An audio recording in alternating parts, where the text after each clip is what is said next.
my stator on, and now we want to make sure that our cylinders are top dead center. You can see they're down low, they're not up high here in the cylinders. We're going to make sure that the pistons are up at the top. So I'm going to go ahead and advance the stator. You can see, let's go ahead and advance it again. Pistons come up, that's top dead center right there. When I put the rotor on, I'll show you. You can see when that's on, the timing mark will line up with the stator. And when you go to put the stator on, make sure that those two little prongs right there are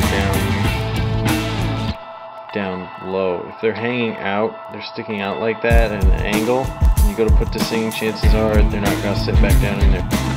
Okay, so I've got the stator and rotor on, you can see there, and we're just a little off top dead center. Okay, I've got the stator and rotor on. See, there's our timing mark right there. That's our timing mark, and it's just a little bit off.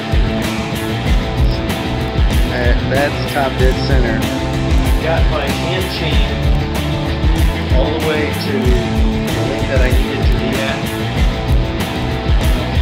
The camshaft is down low because I took the bearings off. Here's my master link.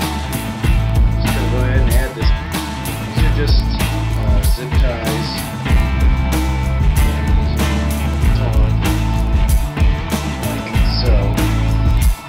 Now my cam chain is on. Here's my link. And the mark that we need to be looking at here, I'll get to that in a minute. This line right here, we want to make sure that that line is vertical with the alignment of the engine, so it needs to be right there. Okay. It looks a little off on the camera, but the engine is at a slight angle, and it lines up. That's how you can put this on without having your bearings on here. If you had the bearing on this side, it gets really tight, and I don't think you can really pull that around with this bearing on. I tried it before, and it's just so tight you just won't have room for it. So one way to do that is you can tap the bearings on with a large socket afterwards. Okay, so I'm gonna take my driver, put it in the inside of the shaft, and I'm lifting up, and I'm just gently tapping the bottom of this in.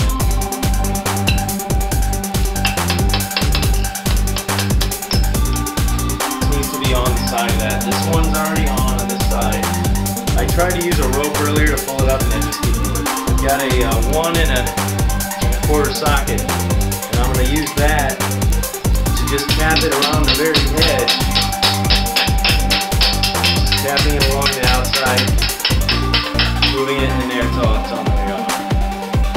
And that's a little too far. Move it, I got it.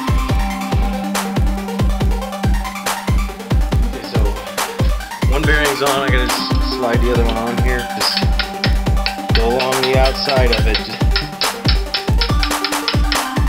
And there it's in. See how we're lined up here on the grooves?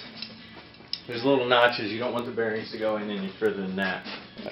During all that hammering, I popped off this master link cover, and I was really concerned that it had fallen down into the engine, which would be catastrophic at this point, but it's actually sitting right under the camshaft.